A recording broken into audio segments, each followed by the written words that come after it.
juntos falar um bocadinho sobre Deus e sobre a sua obra. É bom falarmos sobre Jesus, não é, queridos? Amém. Eu sou apaixonado por falar sobre Jesus. Sou apaixonado por falar sobre aquilo que move meu coração. Quando nós somos movidos por uma paixão, nós não colocamos limites mais. Uma pessoa apaixonada, ela é capaz de tudo. Ela atravessa um oceano. Existem coisas que a paixão, ela é capaz de nos impulsionar a fazer. E quando nós falamos sobre a nossa paixão com Jesus, nós precisamos entender que nós não estamos a falar sobre algo que acontece conosco, mas é sobre algo que já aconteceu há muito tempo atrás e que nos dias de hoje se revelam e podem alcançar a nossa vida de uma forma sobrenatural. E quando nós vamos falar com alguém sobre Jesus, nós estamos levando uma nova alternativa de vida para as pessoas. Não está atirado daqui o cartaz. Ontem nós estávamos aqui na nossa reunião, fizemos num formato diferente, fizemos lá na frente, fizemos um áudio, um formato de um bar, tocamos ali algumas músicas, trouxemos a palavra por ali.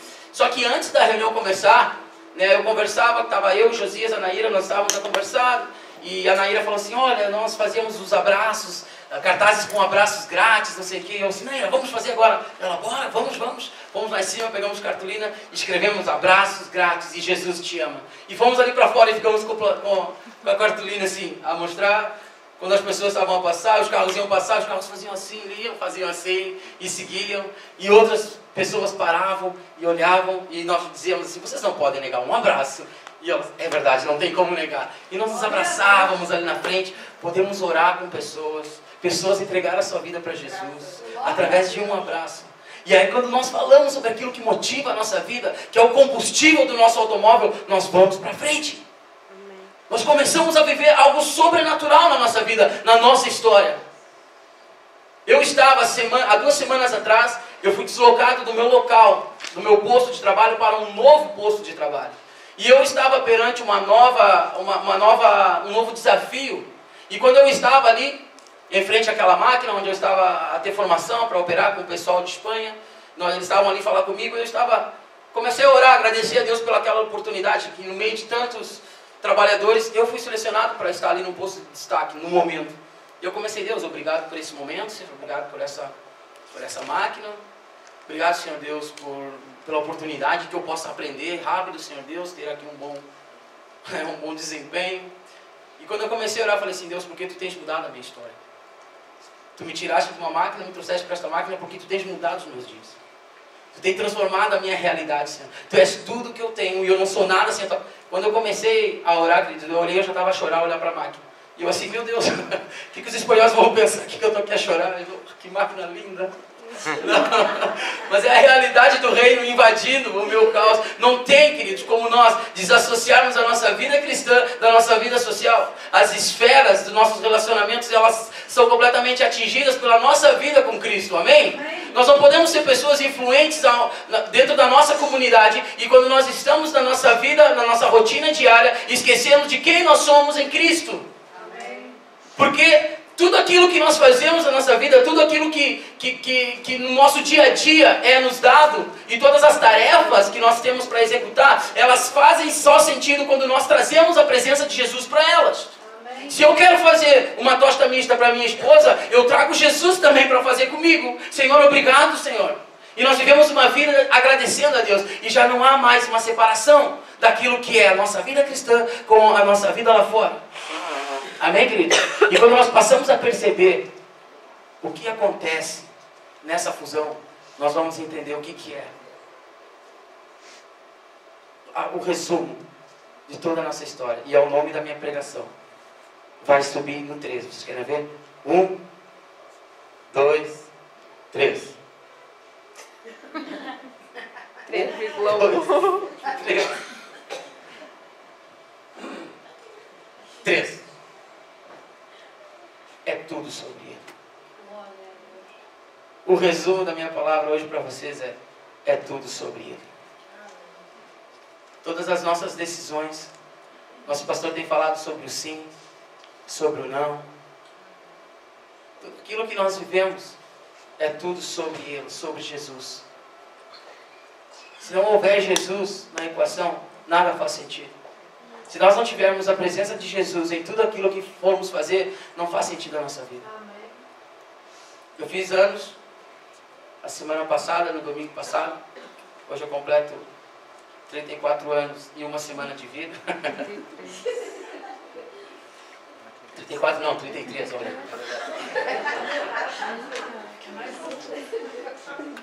A realidade, ela nos leva até para vivermos coisas futuras. Olha, eu consertando de novo. E nós temos por hábito, no nosso local de trabalho, de pagarmos café para os nossos amigos. Eu aprendi isso aqui em Portugal, que legal. Nós, no nosso ambiente de trabalho, nós pagamos café para as pessoas próximas de nós. E damos como uma prenda. Em vez de nós recebemos, nós pagamos. Olha, hoje eu faço lunch, pega lá 50 cêntimos, vai tomar um cafezinho. Ah, obrigado, Júlio. E estava passando um dos diretores lá da minha fábrica, que não é alguém que eu tenho assim contato diretamente. Só que é uma pessoa que tem me ajudado lá dentro. É uma pessoa que gosta de mim, uma pessoa que, quando fala comigo, eu vejo assim algo especial. E ele estava a passar e eu chamei ele. Com licença, senhor engenheiro, vem aqui rapidinho. E ele achou que eu ia mostrar alguma coisa da máquina. Eu chamei ele num canto e disse assim, olha, eu fiz anos essa semana e eu queria lhe oferecer um café. Ele, ah, não, Júlio, parabéns, mas eu não quero. Não preciso do dinheiro para o café, não preciso. Eu disse para ele assim, olha, por favor, eu não estou lhe pagando um café, mas eu estou reconhecendo a mão de Deus sobre a tua vida, o quanto Deus tem te usado para me manter aqui. E ele encheu os olhos de lágrimas. Desculpa, mas eu me emociono, é a verdade do reino. Quando invade a nossa realidade, é essa fusão que acontece. Amém. Ele encheu os olhos de lágrimas e olhou para mim e disse assim, Júlio, obrigado, Júlio. E saiu. Porque é tudo sobre Jesus, não é sobre eu pagar um café. É sobre quem Jesus é em mim. É sobre quem Jesus é em mim. Abra as vossas Bíblias, queridos. Em 2 Coríntios 5, capítulo 5, no versículo 17. 2 Coríntios 5, 17.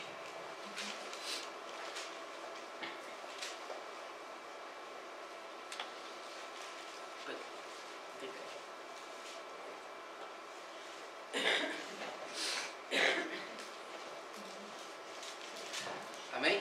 Abriram? 2 Coríntios,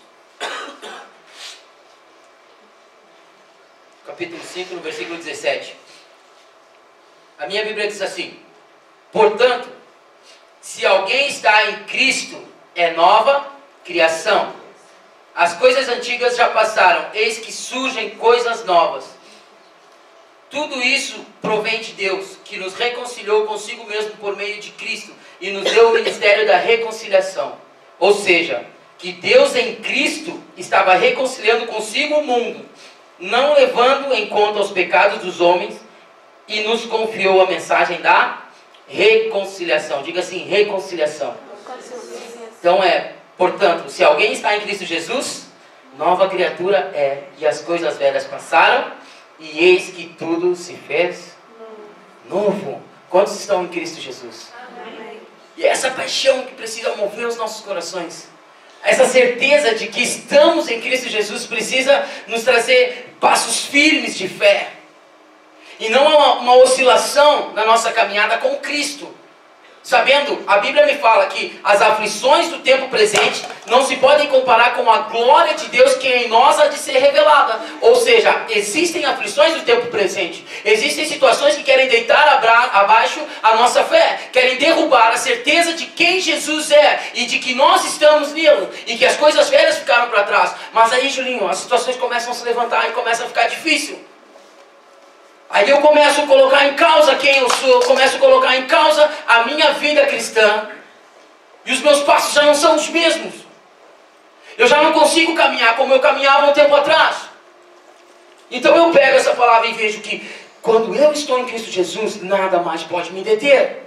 Nada mais me pode deter. Vão se levantar gigantes contra nós, queridos? Vão se levantar momentos difíceis contra nós? Vão. Mas deixa eu te dizer uma coisa, quem está em Cristo Jesus, a palavra de Deus diz que tudo está debaixo dos nossos pés. Então se os gigantes se levantam debaixo dos nossos pés, eles estão a nos elevar a nossa vida. Todo gigante que nos levanta, ele também traz consigo algo que pode nos colocar acima.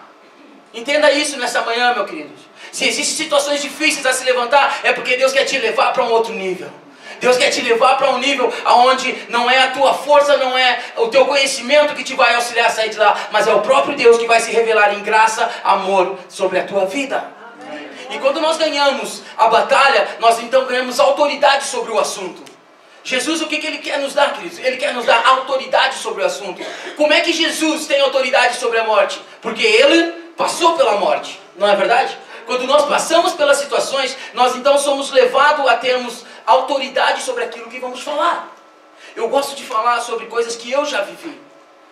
Quando vocês leem sobre as tempestades no meio do mar, quando eu lia sobre essas passagens, eu imaginava ali um barquinho ali, mas eu que tive a infelicidade de, quando estava jogado nos Açores, atravessar de uma ilha para outra, os aeroportos estavam fechados porque existia uma forte tempestade, muitos ventos, e nós precisávamos retornar para a nossa ilha. Entretanto, então, a direção do clube onde eu estava a jogar decidiu, vamos de barco. E eu olhava para aquele oceano e dizia assim, nós vamos mesmo de barco? Júlio, é tranquilo, o barco é grande, não tem problema nenhum, segura na mão de Deus e vai. Então vamos. E eu estava falando com a Joana, estávamos a sair do porto, onde ficam os barcos. Aquele porto ele é cercado, e ali naquela parte os barcos podem andar devagar. E quando nós começamos a sair, afinal, não é assim tão difícil, essa tempestade não põe muito medo. E de repente nós começamos a entrar em alto mar e o barco começa assim. Aí começa aquilo assim.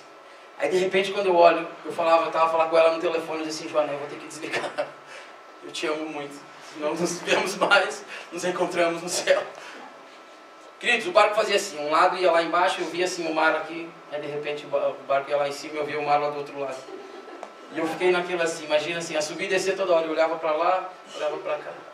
Os meus amigos todos contentes, acostumados a passar, fazer aquela travessia assim, meu Deus, o que é isso? Uma travessia de meia hora, parecia que foram 4 anos. De tanto medo que eu fiquei. E quando falam sobre tempestade, eu digo assim, eu sei o que é uma tempestade no meio do mar, porque é algo muito complicado. É algo que nos traz medo e incertezas. E quando nós passamos por tempestades, queridos, Deus está nos trazendo autoridade. Eu posso falar com você sobre tempestades, e eu posso dizer que traz medo e traz incertezas. Eu posso dizer que há momentos que pensamos que vamos padecer. Há momentos que pensamos que acabou a nossa história. Parece que Deus nos trouxe até aquele momento para nos fulminar. E nós perdemos a percepção de que nós somos e estamos em Cristo Jesus. E se nós estamos em Cristo Jesus, nós temos autoridade sobre todas as coisas. Nada se levanta para nos derrubar, mas tudo aquilo que se levanta para cair. Todas as aflições, enfermidades, tudo aquilo que se levanta para cair. Diga assim, se levanta para cair. Se levanta para cair. Deixa eu te dizer uma coisa. Se tiver que anotar, anota aí uma frase. Não tem a ver com locais. Obrigado, Daniel.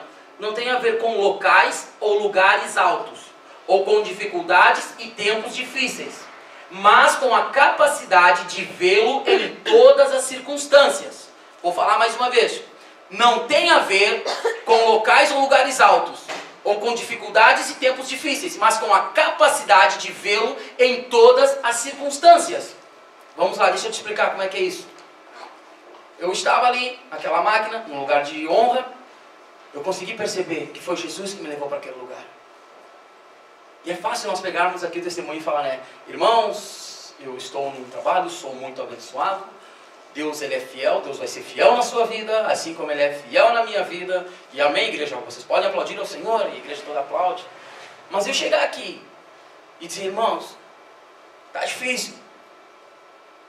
Está complicada a situação. Estou quase a desistir. Estou a rasquinha, como se costuma falar aqui em Portugal, não é? Estou mesmo a rasquinha.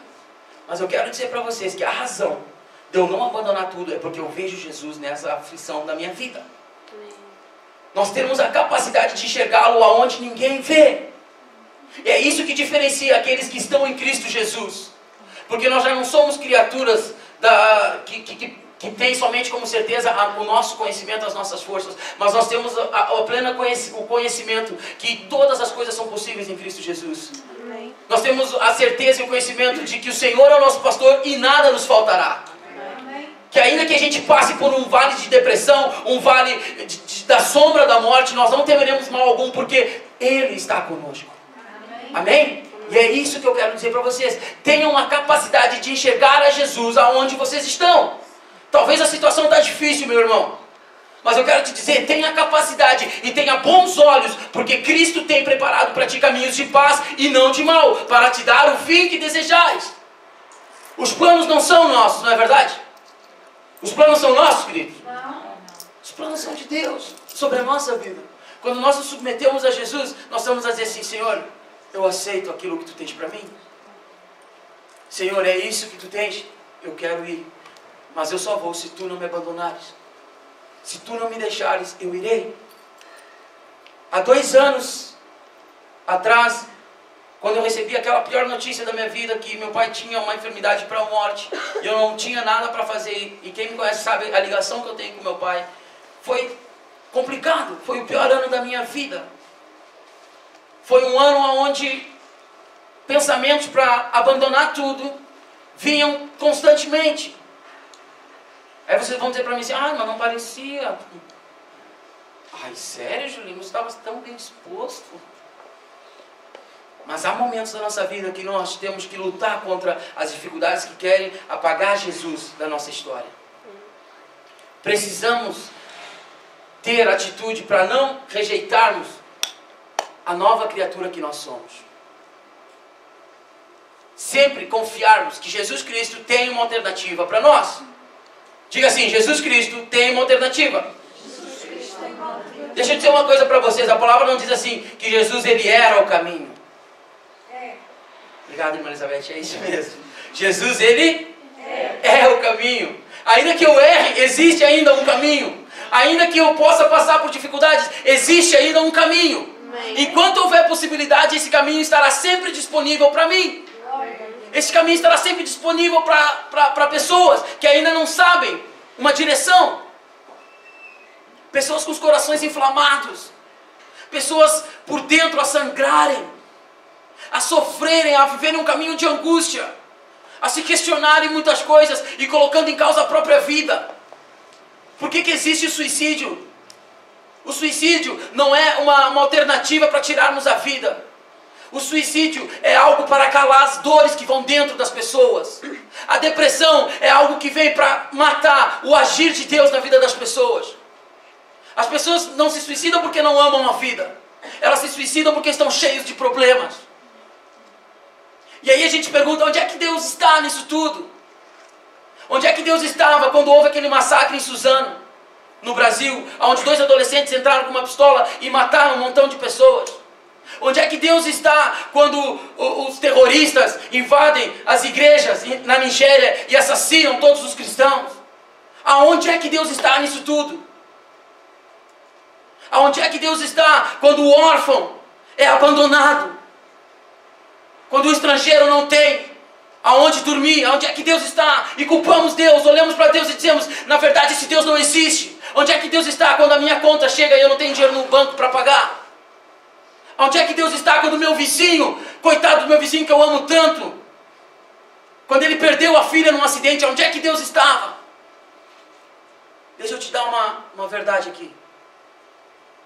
A palavra de Deus diz que nós temos que receber Jesus no nosso coração como nosso Senhor e nosso Salvador. E a partir daquele momento Ele passa a ser um conosco, não é verdade?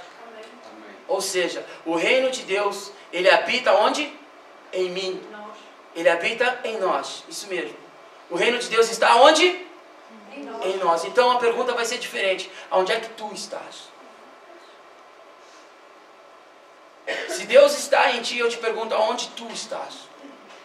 Aonde eu estou nesse momento? Eu me cobro. Cada vez que o nosso coração arde, é porque nós somos nova criatura. Na sexta-feira tivemos aqui a nossa vigília. Enquanto nós orávamos por Moçambique, nós começamos a chorar. Eu pedi para uma mãe orar pelas mães que perderam seus filhos. E essa mãe, ela chorava, que ia declarar: Senhor, consola o coração dessas mulheres. Senhor, só Tu podes curar. Porque o nosso coração queima por ver o agir de Deus. E os nossos pés precisam ir, queridos. A palavra do Senhor diz: ide. O ide de Deus requer atitudes. passos de fé. Esse é o ID de Deus, e é essa verdade que nós precisamos entrar. Saia desse mundinho que quer te derrubar, meu querido. Eu quero te dizer, se tu tens uma enfermidade, vem aqui, eu vou orar contigo, tu vai ser curado. Mas nada aqui vai dizer que mais na frente tu não vai ter outra enfermidade. Porque a ordem natural das coisas é essa, nós somos seres mortais. Nós somos seres naturais. Nós não entendemos o sobrenatural de Deus. Mas Deus nos chamou para vivermos no sobrenatural. Diga assim comigo, sobrenatural. Nós fomos chamados para ver a verdade e o reino de Deus estabelecido de uma forma poderosa. Não um evangelho barato. Não coisas formatadas. É um culto pela manhã, é um simples louvor, é uma palavra sobre o Senhor é meu pastor e nada me faltará. Trazemos as nossas ofertas, abraçamos o nosso irmão, vamos para casa e domingo que vem a mais. Estes não são os programas da Júlia, o Boa Tarde Portugal, que é até para a próxima semana. Amém. Estamos aqui intertidos. Esse é o show de Cristo. Você vem aqui, entrega a sua vida e Ele pode fazer tudo novo. Espetáculo. Você sabe quem é. Não é esse o programa que Jesus tem para nós. Jesus tem algo vivo. Jesus tem algo vivo. Jesus tem algo vivo, igreja. O reino de Deus, ele é estabelecido em poder. A palavra de Jesus é: vão e curem os enfermos. Ele não disse: vão lá e vejam o que vai acontecer. Vão e curem.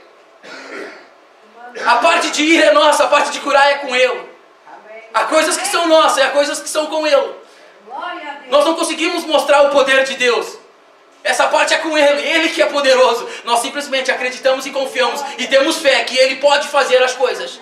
Amém, queridos? E essa verdade começa a confundir, a se fundir no nosso dia a dia, na nossa realidade. E nós conseguimos ver a Jesus. Pedro, na tempestade daquele barco todo, como eu falei para vocês, numa tempestade o melhor lugar para se estar é onde? É ali no barco, tranquilinho. E no meio daquilo tudo, os discípulos estavam vendo um fantasma. O pastor tem falado sobre isso também. Mas Pedro teve a capacidade de enxergar Jesus naquele momento. Nós temos esse talento de enxergar Jesus. Talvez o teu vizinho está te enchendo de notícias más. Talvez estão te enchendo o coração de críticas sobre a igreja, sobre as coisas que talvez Deus fez já na tua história e estão colocando em causa. Coisas que Deus fez em ti. Coisas que Deus falou no teu interior. Talvez os próprios filhos teus estão dizendo: ô mãe, ô pai, tu ainda segue nessa igreja? Não desista, meu filho. Eu estou aqui fruto da minha avó que não sabia ler nem escrever. Minha avó era uma analfabeta, uma índia mesmo, brasileira, índia da gema, uma morena, cabelo liso. Uma corcuia, que a gente costuma falar, uma índia. Não sabia ler nem escrever, mas dobrou o joelho e disse: eu e a minha família, eu e a minha geração serviremos ao Senhor. E hoje eu estou aqui, glória a Deus. Não desista da vida com Cristo. E não aborte os sonhos de Deus para a tua história. Porque aqueles que estão em Cristo Jesus, nova criatura são. Vocês já não são os mesmos. Vocês já não são os mesmos. Eu comento com os jovens aqui, que eu tenho trabalhado com eles.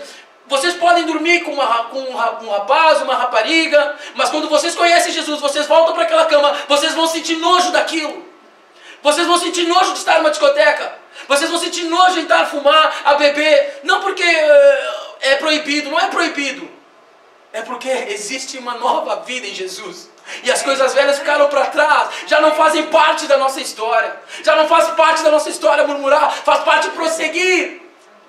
Prosseguir sem olhar para trás. Olhar Jesus de um olhar sobrenatural, porque Ele é sobrenatural. Vocês lembram no Pentecostes, quando estavam todos reunidos, Jesus deu uma ordem para eles: olha, reúnam-se, fiquem lá, esperem até do céu ser vos liberado o Consolador. E eles estavam todos lá reunidos, e de repente, como um som impetuoso, um vento impetuoso desce do céu, e então começa a batizar todos os homens, as mulheres que estavam ali reunidos, e começam então a ser distribuídas línguas como de fogo, e começa toda a congregação a levantar, e aquele mover de Deus espetacular. E aí algumas pessoas dizem assim: que é isso? Vocês vão ver na vossa Bíblia, diz mesmo assim: o que é isso? O que está acontecendo aqui? Nós estamos a escutar pessoas que são de outras nacionalidades, a falar na nossa nacionalidade que Deus, a falar das maravilhas de Deus, como isso é possível. E Pedro diz assim, calma aí, eu vejo Jesus. Ele é que está fazendo isso tudo. Pedro conseguiu perceber que Jesus estava a derramar algo que ele tinha prometido, aonde ninguém conseguia ver. Pedro viu Jesus também. Glória a Deus. Deixa eu te dizer uma coisa. Às vezes nós estamos a passar por dificuldades. Eu estou aqui a falar coisas emotivas, eu estou aqui a falar coisas que te levam a ser desafiado no teu interior. Só que muitas vezes nós vamos estar embaixo, como eu falei com vocês, e é natural, meu irmão. Não pense que você é um super-herói. Não pense que você é alguém que tem todas as forças do mundo. Tu não precisas ter a cobrança sobre a tua vida, sobre as coisas que tu ainda não conseguiste vencer. Tu não precisa te cobrar, colocar sobre ti um jugo que vai te envelhecer por dentro e vai te causar enfermidade. Há coisas que nós precisamos passar. E só através de Jesus nós conseguimos vencer. Amém. Certa etapa na vida de Pedro, ele está ali antes da crucificação. E ele tem a infelicidade de negar a Jesus. Quantos lembram disso? Amém. Esse mesmo homem que eu estou aqui falar para vocês, que via Jesus em todos os momentos, foi o homem que negou a Jesus. Foi o homem que chegou até a falar palavras impuras, palavras impróprias sobre Jesus. Blasfêmias grandes, quando questionado se ele era um dos discípulos que andava com Jesus. E ele disse, não era eu, não sou eu. Capaz, vocês estão loucos, não sou eu. E quando Pedro estava perdido, quando ele não conseguiu ver Jesus, Jesus conseguiu ver Pedro. Oh, amém? Quando ele não estava conseguindo sair daquele momento, os olhos do Senhor se cruzaram com Pedro. Os olhos do Senhor viram a Pedro aonde ninguém via. Talvez fossem os outros discípulos e iam dizer assim, mentiroso, tu engana-nos. Tu disseste que amavas ao Jesus acima de todas as coisas e tu estás a negar o mestre. Mentiroso. Mas os olhos de